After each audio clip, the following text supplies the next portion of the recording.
പറഞ്ഞ 80s ബാച്ചിലെ സുഹൃത്തുക്കളെ, ഞാൻ വലിയൊരു കലാകാരനോ അല്ലെങ്കിൽ മിമിക്സിന്റെ ഒരുപാട് പാണ്ഡിത്യമുള്ള ആളൊന്നുമല്ല.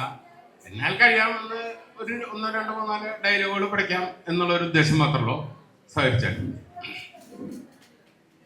ആദ്യമായിട്ട് നമ്മുടെ ഇടയിലേക്ക് വരുന്നത് ശ്രീ തിലകൻ ചേട്ടനാണ്.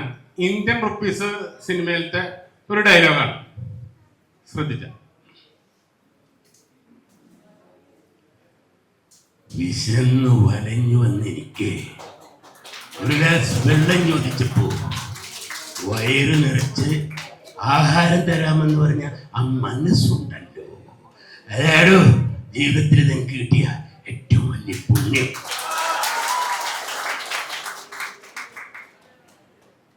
പിന്നെ നമ്മുടെ ഇടയിലേക്ക് എത്തുന്നത് പരിക്കൻ സ്വഭാവശീലവും നടനുമായ ശ്രീ മുരളിയാണ്.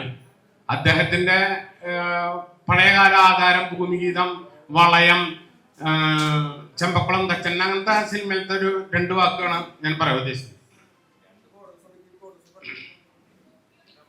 മിസ്റ്റർ വിശ്വം, താനവിടെ പോകണം, അയാളുമായി സംസാരിക്കണം. മറ്റേതൊരു പ്രശ്നങ്ങളോ 10-15 വർഷമായി ഞാൻ ഈ വളയം പിടിച്ചിട്ട് കൊല്ലണമെന്നുണ്ടെങ്കിൽ അപ്പ കൊല്ലണം. വലിയ ശരിക്ക് വേണമെങ്കിൽ എന്നെ കൊല്ലാം, അല്ലെങ്കിൽ കൊല്ലാം. പക്ഷേ ചുണ്ടന്റെ പണി കഴിയുമ്പോ ഞാൻ എന്റെ മോളെയും കൊണ്ടേ പോകൂ.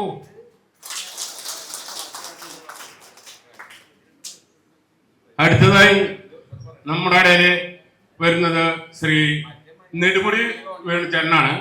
അത് എങ്ങനെയാ വെച്ച് കഴിഞ്ഞാൽ സർവകലാശാല സിനിമ നിങ്ങളൊക്കെ കണ്ടിട്ടുണ്ടാവുമെന്ന് വിചാരിക്കുന്നു. അപ്പൊ അതിലുള്ള അദ്ദേഹത്തിന്റെ പഴയകാല ഒരു സിറ്റുവേഷന്റെ ഒരു ഡയലോഗാണ്. അതേടോ, എനിക്കും ഉണ്ടായിരുന്നു എന്റെ പട്ടിണിക്കുള്ളിൽ അന്തിക്കൂട്ടിനായൊരു ഭാര്യ. അവളെ കുറിച്ച് ഞാൻ എഴുതിയ കവിതകളെല്ലാം കൈപ്പിടിച്ച് ഒരു ദിവസം കയറിയ വടിയിലായ കിട്ടുക ചായ ഞാൻ കുടിച്ച് അവളെ പോക്കറ്റിട്ട് വരും.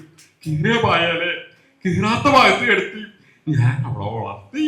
ഒരു ദിവസം വരുമ്പോ അന്യപുരുഷനുമായി ബന്ധപ്പെടേണ്ട കാരണം സഹിച്ചില്ല. ഒരു പോസ്റ്റിന്റെ വെളിച്ചത്തിൽ ഞാൻ അവളെ കഴുത്ത് ഞെക്കി കൊന്നു. ശവതാളത്തിനേറ്റ് മുന്നേ ജീവിതാളത്തിൽ അല്പം കൂടി സഞ്ചരിക്കുക.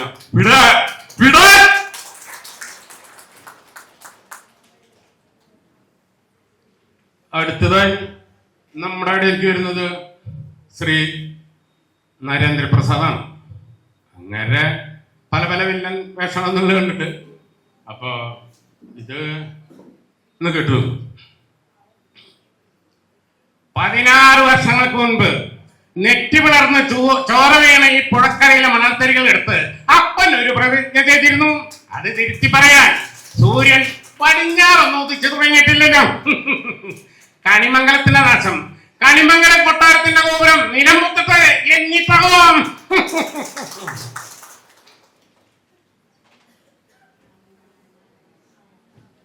അടുത്തതായി നമുക്ക് NF വർഗീസിനൊന്ന് പരിപാടി.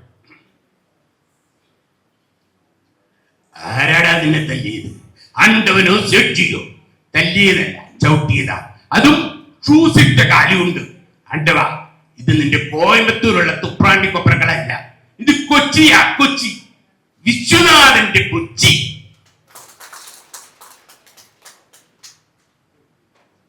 അടുത്തതായിട്ട് നമ്മുടെ മധുസാറിനെ പഴയ സിനിമയിലുള്ള നമ്മുടെ ഏതാണ് മുള്ളംകൊല്ലി വേല, അതിനൊക്കെ ആയിട്ടുള്ളത് മോഹൻലാലിന്റെ ഒരു പട്ടം.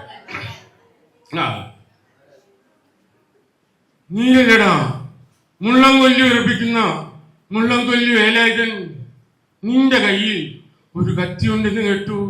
ധൈര്യമുണ്ടെങ്കിൽ എന്റെ നേർക്ക് നീട്ടാൻ വല്യമ്പ്രാന്റെ കയ്യിൽ നിനക്ക് തരാൻ യമതൊന്നും തന്നെ കേട്ടോ. അപ്പോ ഇനി ഉണ്ട് പരിപാടികളൊക്കെ, അത് നമുക്ക് അടുത്ത ഒരു സ്റ്റെപ്പിലാവാം. ഇപ്പോ പല സമയത്തിന്റെ സാങ്കേതിക പ്രശ്നങ്ങളാൽ എന്റെ പരിപാടി ഞാൻ ഇവിടെ അവസാനിപ്പിക്കുന്നു. നന്ദി, നമസ്കാരം.